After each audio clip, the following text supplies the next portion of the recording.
Welcome to the Health Design Leadership Podcast with author, speaker, and leadership coach Carol Phillips.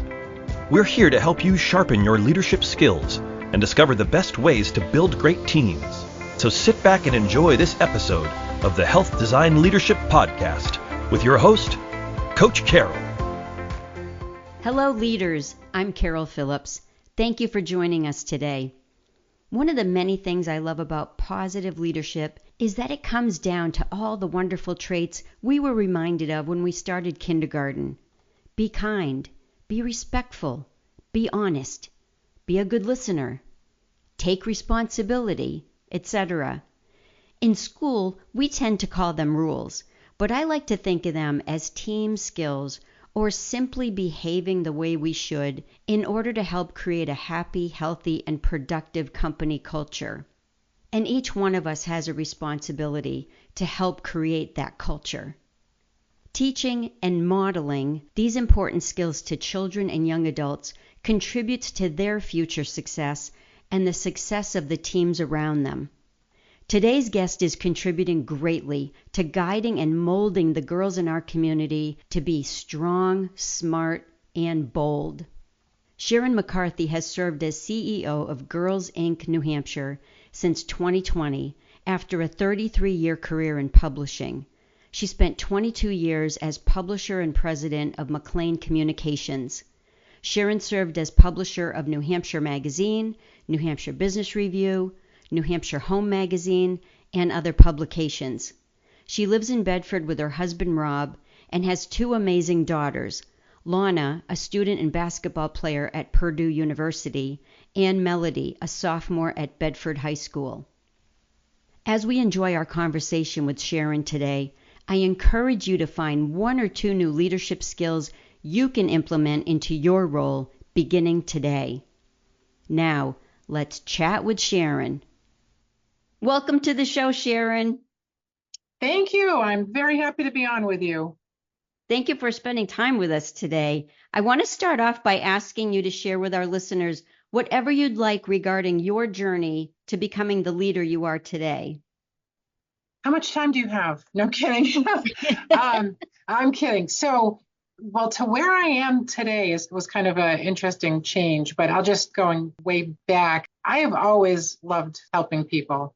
And I found myself in a position as a publisher for many years. I was in publishing for 35 years. And that was the type of position that tapped into pretty much everything I love doing most. It was creative. It was building a team. It was really making something out of nothing. And I had a blast in that. I ended up running McLean Communications, which was the publisher of New Hampshire Magazine, New Hampshire Business Review, New Hampshire Home Magazine. And so I had a chance to launch publications and just build this amazing team of people and put on events and did custom publishing. And I loved every minute of it, especially getting to meet people in New Hampshire, which, as you know, is a small state. And those publications sort of tapped into the business community and the art community and the retail community, and was a very fun, visible job. And during that time, I was a big fan of several nonprofits and worked with many of them volunteering, and had a very fond spot in my heart for Girls Inc. And I helped them with a couple of things. And then I eventually joined the board of Girls Inc. And I learned a couple years into it that the CEO, Kathy Duffy-Cullity, was retiring. And at this point, I had been running McLean Communications for 22 years, and it just hit me like a calling of some sort, like poke around at this and consider that. And I had a year to do that, which was actually really nice. You know, I balancing things back and forth, and I decided to apply for the job.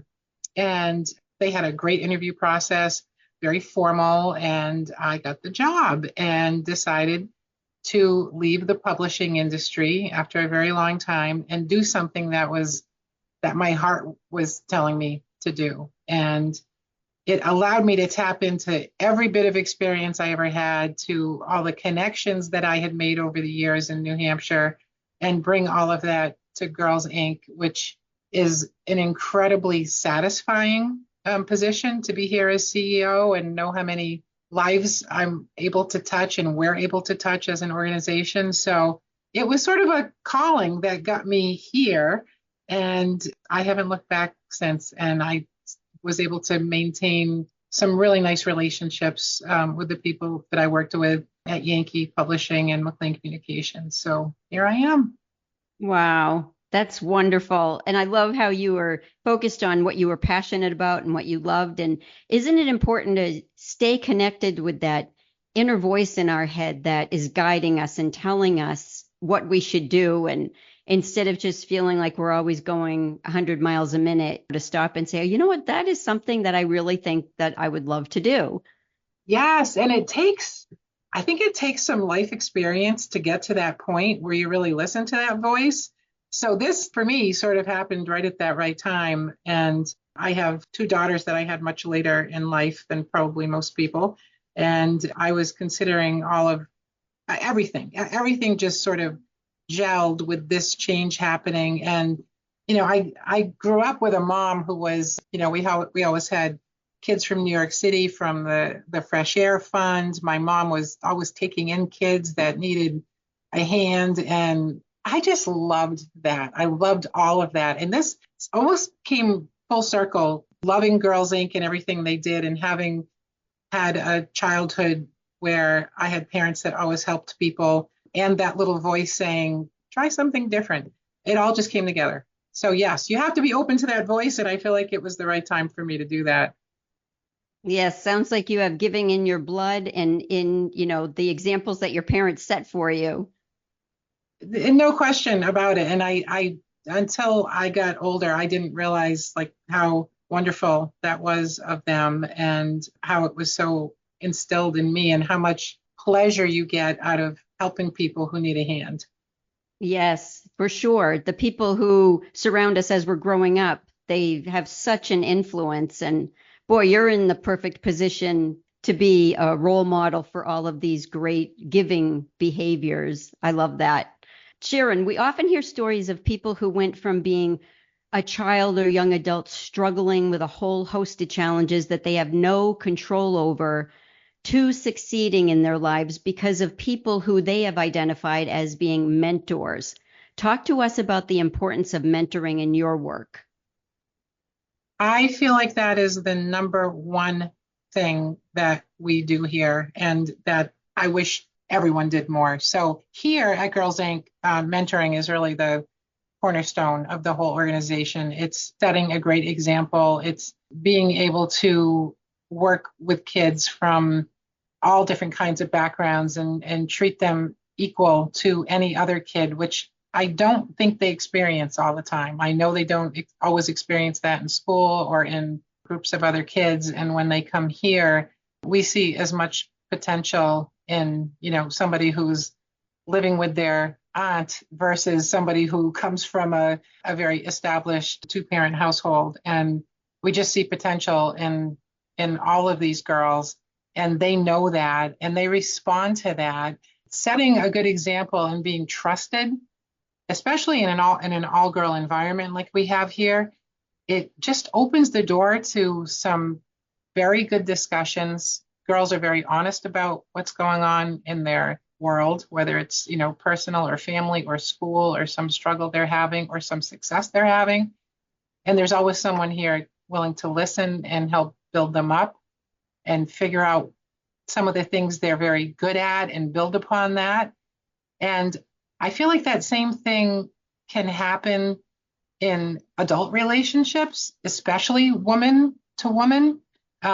I would love to see more women supporting other women, whether it's professionally or personally, and pointing out their strong points, pointing out their potential, and giving them a pat on the back when they deserve it. And we do that same thing with the girls here. Yes, that is so important. When I do wellness presentations, I'll often talk about how when we're very, very young and we're toddlers, we're happy and carefree and self-loving. And then over the years, sometimes we give ourselves so many negative messages because we've had negative experiences, or people have fed us negative or false information about ourselves that we internalize, and we keep it there instead of realizing that, nope, that's not us. I am a wonderful Yes. person and I have gifts, and getting back to that positive self-talk. You are Yes. so spot on there. And that, the stigmas, we spend a lot of time on this at Girls Inc. What you should look like, how you should dress, what you should say or shouldn't say. And realizing that that's not real sometimes. That even in our media literacy program, we'll go through magazines, for example, and we'll pick out like, okay, this is a real person.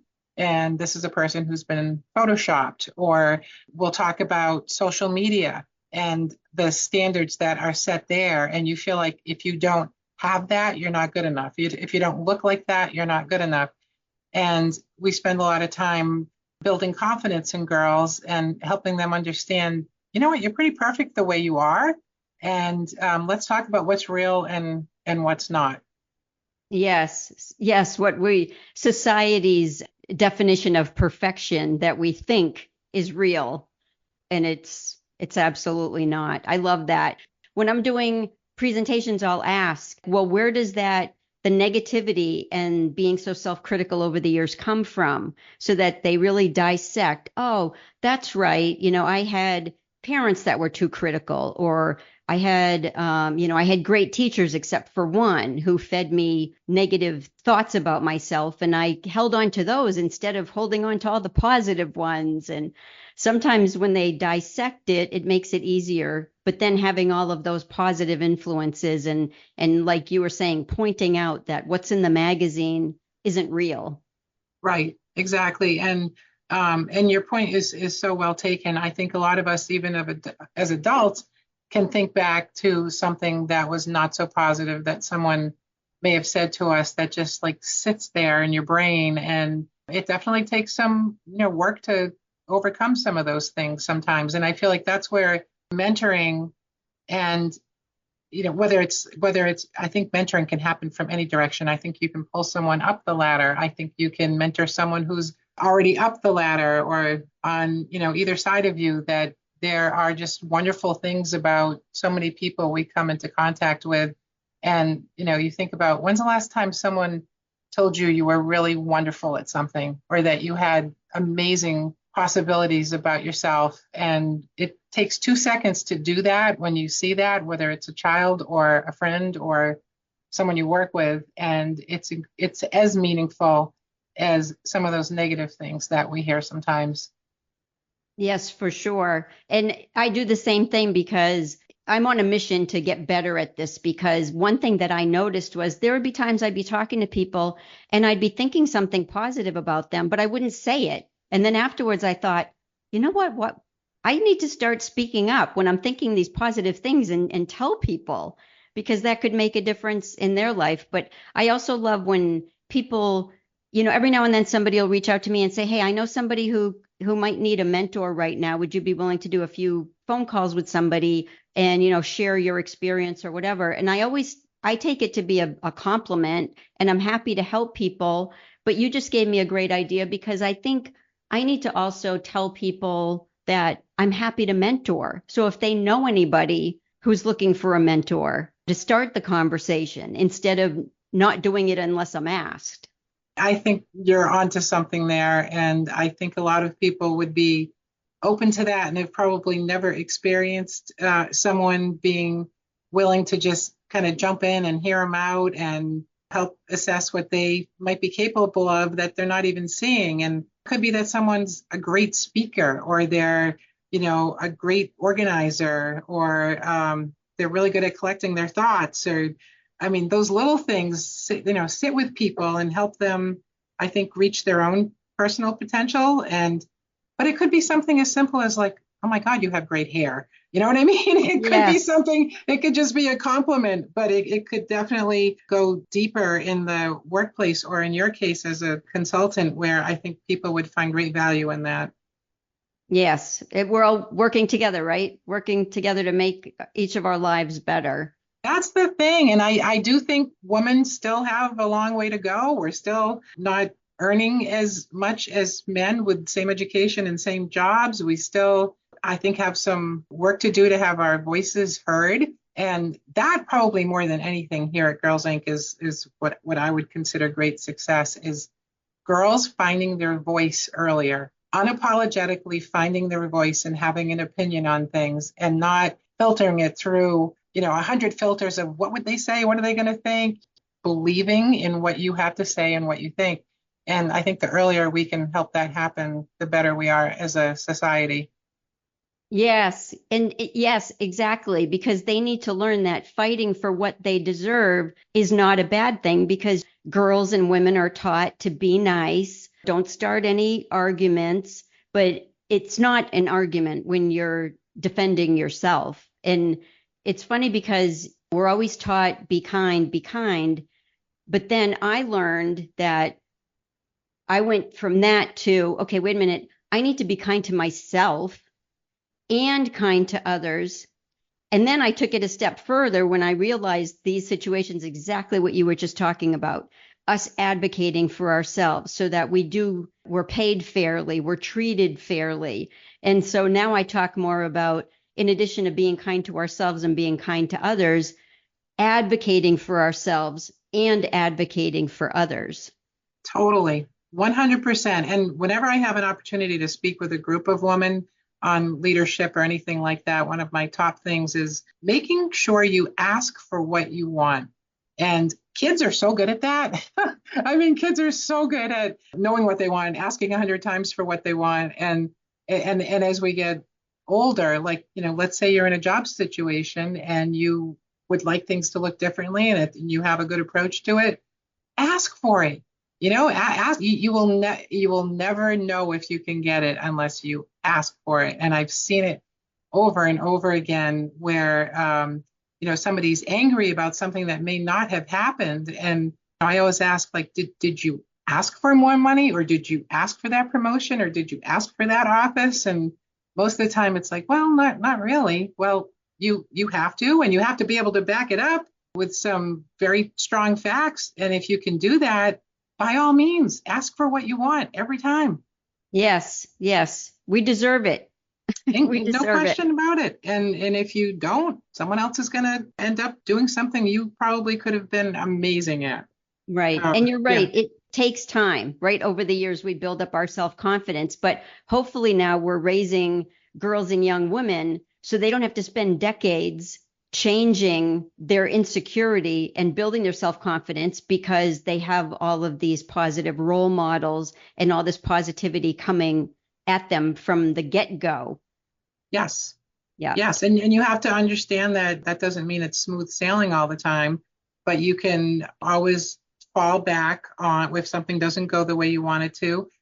Maybe try to figure out why that didn't happen. Maybe you're in the wrong place. Maybe you could have handled it differently, but having the confidence to assess something and push it forward. I love that we're in a generation with kids today where they're feeling much more empowered. I'm on the edge of the baby boomer generation, and we were definitely not brought up to do that. It's to your point, we're adults by the time we start working on it. I feel like at Girls Inc., we have an opportunity to have some kids come out of the gates they're already in that place. And that's one of the most wonderful things I think we do here. Absolutely. Related to that, one thing that I love about positive leadership skills is you don't have to be an adult or in a management position to exhibit those team skills. And most of those skills, such as being friendly and welcoming and respectful and being empathetic and being honest, etc., involve how we are communicating with others. Please share with us, Sharron, your thoughts regarding communication in your role as a mentor and a leader. Sure. I'll address that like in terms of my staff that I work with. And I feel like, we all have to come from a place of trust initially, where I don't know if you've ever read any of Patrick Lencioni's teachings, but it was one of the best management trainings I've ever had. And he has a hierarchy, and the whole bottom of that pyramid is trust. Like when you're in a workplace, until someone has proven otherwise, you trust your team. And then if something doesn't go right, you communicate, and you communicate as directly as you can, knowing that, the other person might not love what you have to say, but just being extremely honest. You don't have to be unkind, but communicating directly about when things go well or not. And you can leave that meeting being in a good place. And I think that's a key element. And I think pointing out what people do well to them and publicly is super important. And I think having private conversations about, how you could either improve something in your job or improve the relationship should be a fairly direct and kind conversation. And I think that keeps everyone, on the same page, and expecting people in a group setting to be able to communicate honestly and not hold back, not have side conversations, but just put it out there. And that's usually how I have found the best things happen, is an open, honest dialogue. Yes, and getting rid of that negative hierarchy where everybody's feeling like they're on the same page, and the whole topic of psychological safety, where people feel comfortable sharing their thoughts and their wants and their needs, etc. When I work with business leaders, I talk about how leaders need to have an attitude of serving their clients, customers, whoever, with a positive, respectful attitude. And then team members also need to come with the same positive, respectful attitude. That just sets the tone. Talk to us about, on that topic, expecting the best from people. Yes, I feel like that is like, and I'll just use this scenario coming into Girls Inc. And this is no different than anything I'd expect for myself, but I just vividly remember sitting around my very first day in a group meeting and saying, I do expect a game. I mean, we're a small nonprofit, and it's not easy being one of several hundred nonprofits in New Hampshire. We do something very special, and we need a game performance, if not all the time, most of the time. And that means if you have to go over and above, you do that. That means if you have to stick your neck out with an opinion, that you do that. That means that if you can do something better, that you learn how to do that. I do expect everyone to be at their best, and it's impossible to do that 100% of the time, I suppose. But I think people not just doing the job, but doing the job very well is what makes the difference between, I don't care if it's profit or nonprofit, from one company to another. It's having pride in what you do. It's having people around you that expect you to do your best, and to get called on it if you're not. If there's areas to improve, that's discussed. And if there's areas where you're really rocking it, that is like totally celebrated. I just think that the best companies have most employees operating at an extremely high level. Yes, because we're changing the culture. Also, people learning that when we have the high expectations of people bringing their A game and bringing a positive attitude and being ready to work hard, not to confuse that with a drill sergeant negative mentality of expecting people to be perfect. They're totally two different things. Absolutely. And then people can take more pride in what they do and feel energized. And then they are bringing their A game, even though there might be a day every now and then where if you're having a bad day and you bring 60% to the table, well, that's your best for that day. That is your best for that day. Yeah, and I think that's okay. And I think it's also, when I'm talking about just being the honesty piece of it, it's like, hey, I'm not feeling it 100% today. Here's how I'm gonna get this done. Absolutely, there are times when something might be happening in your life or in the workplace, or you're just tired or whatever. But I think in general, if there's a positive attitude that exists in a work setting and everybody knows everybody's doing their best work, I think it creates a culture like no other. And it definitely does not have to be a drill sergeant type of thing, but it has to be like, you almost feel like if you are more often than not doing the job, I think it it weeds people out that just are like, I don't want to do this. And it attracts people that are highly motivated. And in the setting here at Girls Inc., I mean, we're working with children. Post-pandemic, behaviors in general have been probably fair to say more challenging than they were in the past, certainly in school settings and here. So you need patience and you need the ability to multitask and you need to be a great listener. And there's all of these skill sets that we all need to have. And it's challenging to find those people sometimes. But when you do, and they're rewarded in this environment, you just build something very special. And I think that goes for all different types of companies. Yeah, and that all that wonderful energy is so contagious, isn't it? It is. Yes, it is. It kind of makes everyone want to level up. And I think it's important to allow people, the time they need if they're feeling a little burnt out. I think that's a very real thing these days, that if someone needs to make arrangements to have some personal time or take their vacations, we work very hard to make that happen here. So, we're keeping people as motivated as possible and feeling like they've got some good work-life balance. That's terrific. I love on the website, it talks about the mission of empowering girls to be strong through healthy choices, smart through education, and bold through independence. It also talks about a survey where it says, under the category of strong and healthy, that 89% of girls say they've been physically active in the past week. And we know exercise contributes to reducing stress and making us feel better about ourselves, releasing all those feel-good hormones. And then it talked about under the category of smart and educated, 90% of girls believe that they will graduate from college, which is, mindset is just so important. And then under the category of bold and independent, 83% of girls say they can use what they know to solve real life problems in their communities. Yes.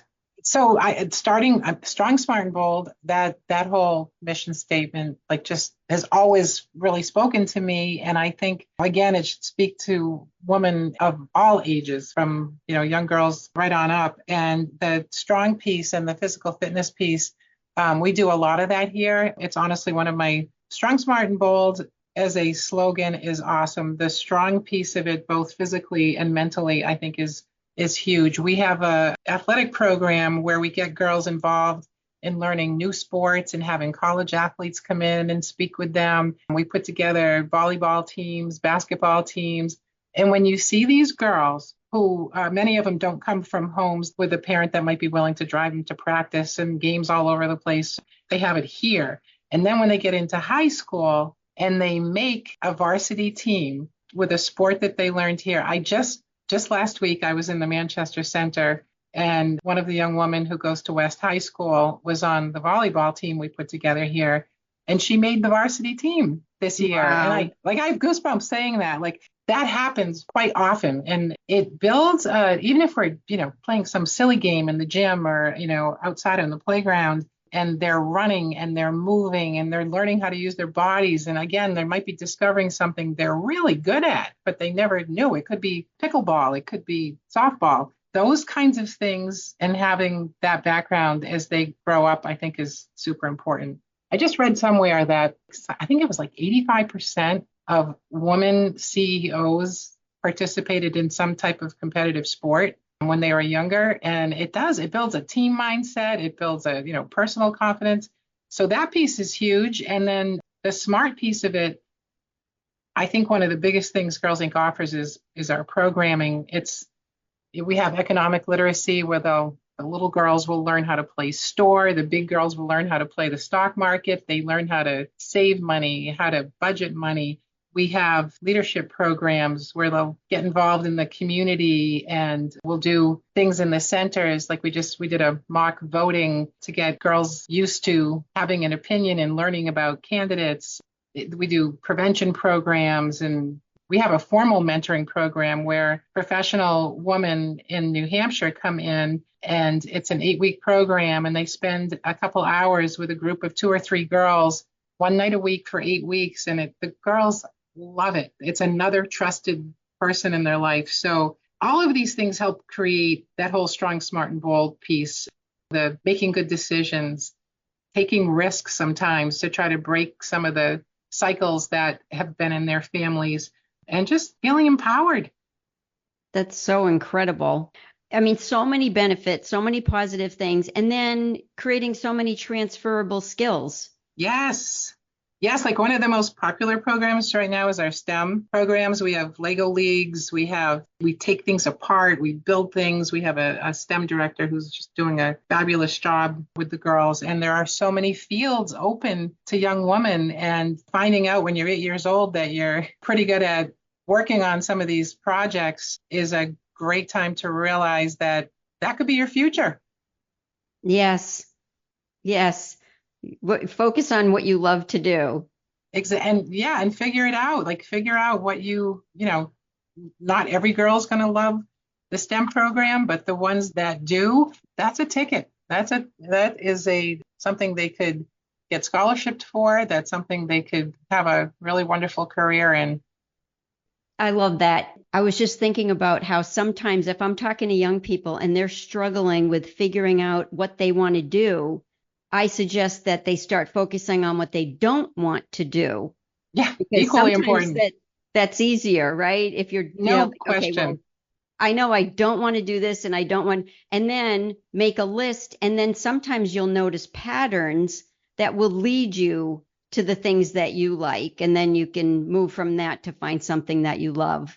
Yes. And that's, we have a young women's leadership program that's primarily middle school girls. And over this summer, like this past summer, we visited 42 different employers. And That's exactly what we try to do, Carol, is, expose them to work environments that, we might be going to Fidelity. We might be going to, a hotel. We might be going to a public works department. We might be going to an auto dealership, and just kind of spending a little bit of time looking at different professions that are there and doing exactly what you just said. They might walk away and go, there is no way I'd ever be a police officer or an auto mechanic, while some other girl is like, I loved that, Yes, and for sure. So we try to just kind of fill their plate with all of that so they can start thinking about those things at an early age. It's funny, all these girls, I love this, they all know how to change a tire and change wiper blades, which I'm so impressed with. I love that. And there's going to be a day where they're going to be like, oh, I'm so glad I learned this. Totally. Yeah, it's funny. We heard from some of their moms. They're like, can you show us how to do that? Yes. Yeah. Oh, that's awesome. I love that. It's a lot of fun. Nice. Sharron, I'm sure you've experienced some funny and inspiring situations over the years, especially working with young people. Is there one you'd like to share with us? I have a fairly new employee that I would just love to tell you about. And she came to the Nashua Center. She started when she was in kindergarten, and she attended right through high school. And we served, like in Nashua, we served like 17 different schools. And so we would pick her up on our little bus, and she would come here after school. And she ended up being our Girl of the Year when she was a teenager. And she came from a home environment where she was mostly brought up by her grandmother. Her mom had some issues, and it wasn't an ideal environment for her to grow up in, to say the least. But she made it through here. She left, she got married, she moved to the West Coast, and she recently came back, and she's now the mom of 2 little boys. And she went through, or is going through, a painful divorce, and came back into Girls Inc. and asked if we had any jobs open for her, and told us that since she was a little girl, she had always dreamed of someday being the CEO of Girls Inc. She's now in her early 30s, and she's an amazing young woman. We hired her for the summer. She was a group leader and worked with the girls and did a wonderful job. And I recently brought her on in our fund development department, and she is just blossoming into an amazing employee who can tell the story of Girls Inc. like nobody can, and is completely motivated by how her experience here set her up with this base of confidence and decision-making skills that carried through her adult life. She always says she can't even imagine what her life would have been like without coming to Girls Inc. So when she's telling people this story, it's pretty powerful, and I've seen that happen with different alumni who've come in to speak with us. And this young woman has a promising career here, and I would love to see her be in the running for my position at some point. And I feel like it's just, there's a success story right there. The Girls Inc. program and a young woman who is just like really blossoming into, everything that she's capable of and making great things happen. We had another young woman who was a speaker at our auction who started her own social media company as a junior in college. And she was also a Girl of the Year here in Nashua, and credits the whole Strong, Smart, and Bold thing with being the premise of her success. And it's just so fulfilling to hear a young woman come in here and have us be in a successful spot and credit their experience here at Girls Inc. with much of it. Boy, that's full circle. Those are some great testimonials. Oh, it's wonderful, and it's so real, and they're so grateful, and they come in and spend a couple hours with the girls, and it just speaks to the potential that everyone has if it's combined with their own self-motivation and being in a program like Girls Inc. When those two things come together, I think girls are capable of anything. Yes. And look at you modeling that, women supporting each other attitude, where you're saying, hey, I hope someday you do have my job here and you go for it. That's an awesome goal. Absolutely. Yes. It feels, great to have someone in a position where that's what they're aspiring to. And I feel like that could really set her up for success. And I think, again, there's a person asking for what they want. There's a person putting it out there in the world, out in the universe, what they would like to do. And I think that's a huge step towards making that happen.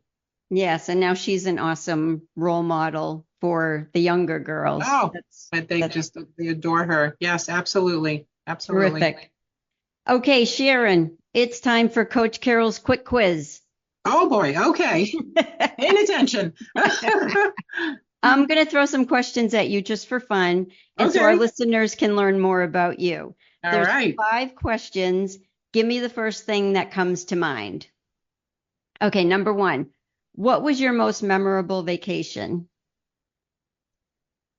Oh, probably one that I just took, and it was to watch my oldest daughter play basketball in Spain and Portugal. Wow. It was unforgettable for so many reasons. That's quite the travel team. Yeah, well, she plays for Purdue University, and they did an international competition this summer, and it was just mind-blowing. It was so fun on so many levels. That's very exciting. She must have been just so thrilled when she found out about that. Oh my goodness. I think the whole team was. Talk about team building. It was, like great on that level. And then for the parents that went, it was fun to get to know them and to see Spain. And we were in Barcelona and then Porto and Lisbon, Portugal. And it was amazing. That's terrific.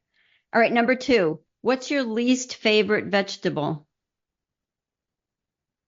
I don't know if I've ever met one I don't like. I pretty much loved every vegetable. I guess uncooked green peppers. Okay. Would be. People definitely have an opinion regarding raw versus cooked peppers. Yeah, that's fine. It's the only one I can even remotely think of because we eat a ton of vegetables. So yeah, that would be like, and that's not even a strong dislike, but that would be towards that end of the spectrum. Yeah. I love how you said met. You haven't met a vegetable. Yeah, I really haven't. I'll try anything. Oh, goodness. That's so funny. With me, it's Brussels sprouts. It's just like I cannot stand the smell, the taste. anything to do with Brussels sprouts. Oh my goodness, Um, that's funny. We eat a lot of those. My sister is butternut squash. Can't even like look at it, oh, really? which I can't imagine because I could eat a gallon of it. So That's so funny. I say, yeah, the differences between us, right? indeed. All right. Number 3. If you could have lunch with any famous person, who would it be and why? Oh boy, I think just because I have athletic daughters and I'm intrigued by her. Right now, I think I would say I'd like to channel all the positive energy of Serena Williams. Mm, I feel like she's such a good role model for kids and well, all of us. And I feel like she balances a ton, and I think she'd be pretty interesting. yes. Oh, I totally agree. Boy, what an accomplished athlete. Oh, and to see like, and then I don't know if you watched the ESPY Awards, but I was kind of blown away by what a great job she did as a host. I mean, the girl has just got it going on. Oh, I'll have to check that out. I didn't Yeah, see she it. was fabulous. That's amazing. All right, number 4. What's your favorite way to relax? Oh, geez. I have a, this sounds like I'm 90 years old, but I have this great swing on my front porch, like it's like a couch almost. And on a nice cool evening, I have a beautiful little solar lantern out there and a bunch of pillows, and I could sit out there and chill out for easily a couple hours at a time. That's my spot. Isn't there something about swinging? Oh, I yes. agree. I'm the same way. There's just something about swinging that's just so relaxing for the brain. Yes, and that's where my garden is, right out front there, and it just makes me very happy on so many levels. I love that. And then I just did a presentation webinar today on mindfulness and meditation and teaching people that they need to balance making time for themselves to relax and catch Yes. their breath and not be going 100 miles a minute. Yes, it's magic. I'm telling you. That's like, I have my little walking route, and sometimes I'll take a walk, sometimes, by myself or with my dog, and then I'll sit out front and life is good. And that's exactly it. It's just clearing my head. It's not having my phone. It's just sitting there and just thinking of whatever comes into my head. Yes. And once we learn to do that, there's no going back, right? Yes, and it's hard. I remember first taking yoga and sitting there and having to sit there for like the 10-minute relaxation and being like, oh my God, I'm thinking of 1,000 things I have to do, and how long it took to get to a spot where you can literally clear your mind. Yes, Yes, it takes time, but when you do it, it's magic. it is for sure. All right. And number 5, what's your favorite advice to give to young women who are struggling to find their way in this crazy thing called life? I'd have to go back to make sure you're asking for what you want. Like figure out, do your list and narrow it down and come up with things that you would like to see for yourself, and make a way for those things to happen by asking for it, and just being, having your legs to stand on when you make the ask, but trying to have clarity on what it is that makes you happy and asking for it. Yes. And with me, it was a big learning curve because I had to learn that I deserved to ask for what I wanted. And that can be such a struggle point. Absolutely, it can. But I think once you do it once or twice, it can be such a natural conversation when you have a good backup on why things should go your way. And I think it takes some conviction.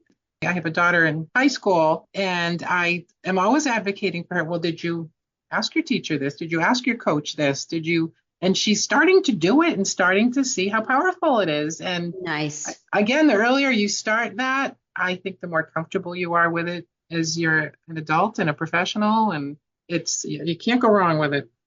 And I think something that's important also for young people to learn that's linked to that is when I was first in the working world, cultures were not as friendly and welcoming as they are now. They were accepted by society as what we would now call toxic work cultures. And Right. when young people are learning to ask for what they want, it's also a good opportunity, depending on the answer they get, they can start identifying the different people that are in their circle, whether they're kind and supportive or whether they're negative people who maybe they want to find a way to move away from. I was going to say, I think that's almost equally important is that, with that advice of asking for what you want, you're sometimes going to deal with someone that does not see things your way, or they might have some really good points to make about things you need to do to get to where you want to be. And you have to be open to all of it. Yes. Yes, you're right. That can be a learning journey just as much as learning to ask for what you want. No question about it. I think some people, unfortunately, are in a place where they really don't want to help other people. They don't necessarily care if other people succeed. And to me, like, okay, head for the exit sign if you're in that environment. Yes. Pay attention to who your cheerleaders are versus your saboteurs. Exactly. Thank you for being such a good sport. Sure. Sharron, before we wrap up today, is there anything else you'd like to share with our listeners? A couple of things. Thank you for that opportunity. Just, love for people to keep, Girls Inc. in mind and find out more about us and come in for a tour or come to one of our events that we do. And also mentioning that we have 11 days left for our Strong, Smart, and Bold raffle, which is a huge fundraiser for Girls Inc. New Hampshire. And what you could win is a professionally curated trip to anywhere in the world. Anywhere. You could take a safari, you could go on a Tahitian island cruise, you could rent a house in Croatia, anywhere you want to go for up to $20,000 or a check for $20,000. And we sell 1,000 tickets at $100 a piece. So the odds are pretty strong. And it closes on November 24th, which is just 11 days away. And we still have tickets for sale. So if anyone's interested in a dream vacation or $20,000, I would love to have you check it out at girlsincnh.org. Terrific. Now that is an amazing raffle. It is. It's I think the bulk of our marketing efforts, happened like right, all during the election. And it was some of the media channels we used were pretty crowded. So we're hoping for a big rally here and would love to sell as many tickets as we can and have this be a really successful fundraiser for programming for Girls Inc. That's wonderful. Yes, go buy your raffle tickets right now. Okay, Sharron, thank you so much for sharing your incredible leadership advice. And thank you so much also for being an amazing role model for girls and young women. Thank you very much. I appreciate you having me. And it's a pleasure doing what I do. And I love talking with you, Carol. Thank you. You're welcome. Listeners, you can learn more about Sharron and Girls Inc. at girlsincnh.org or by calling 603-606-1705. Thank you to all the business leaders listening today who are making their companies the best places to work. Be on the lookout for our next podcast and make today a great day. Thank you for listening to this episode of the Health Design Leadership Podcast with Carol Phillips. Be sure to click on the subscribe button so you won't miss any new episodes.